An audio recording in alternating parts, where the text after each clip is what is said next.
জাতীয় রাজস্ব board NBR নামের প্রতি মানুষের নেতিবাচক ধারণা রয়েছে উল্লেখ করে বিদ্যুৎ, জ্বালানি ও খনিজ সম্পদ মন্ত্রণালয়ের উপদেষ্টা এবং রাজস্ব সংক্রান্ত উপদেষ্টা কমিটির সভাপতি ফাউজুল কবির খান বলেছেন, সে কারণেই এনবিআর নামটি বাতিল করা হচ্ছে।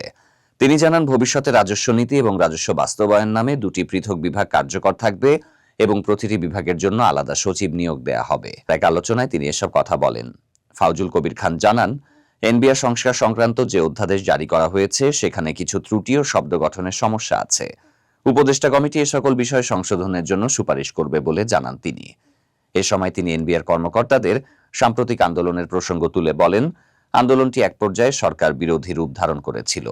এর লক্ষ্য ছিল দেশের অর্থনীতিকে ক্ষতিগ্রস্ত করা এবং রাজস্ব আদায়ের প্রক্রিয়াকে বাধাগ্রস্ত করা। তিনি বলেন, এনবিআর কর্মকর্তারা সরকারের আস্থা হারিয়েছেন এবং সেই আস্থা ফিরিয়ে আনার একমাত্র পথ হল তাদের কার্যক্রমের মাধ্যমে দক্ষতা ও নিষ্ঠা প্রমাণ করা। দেশের সামগ্রিক অর্থনৈতিক পরিস্থিতি নিয়ে তিনি বলেন, অর্থনীতি এখনো আমাদের প্রত্যাশিত লক্ষ্যে পৌঁছায়নি, তবে এখন তা অনেকটাই গতি পেয়েছে। এই গতি ধরে রেখে এগিয়ে যেতে হবে। উল্লেখ্য, সম্প্রতি এনবিআর পুনর্গঠন ও আধুনিকায়নের অংশ হিসেবে সরকার দুটি পৃথক বিভাগ গঠনের উদ্যোগ নিয়েছে। এই পদক্ষেপের মাধ্যমে একটি দীর্ঘদিনের সমালোচনার অবসান ঘটল এবং প্রশাসনিক কার্যকারিতা বৃদ্ধির আশা করছে সংশ্লিষ্ট মহল।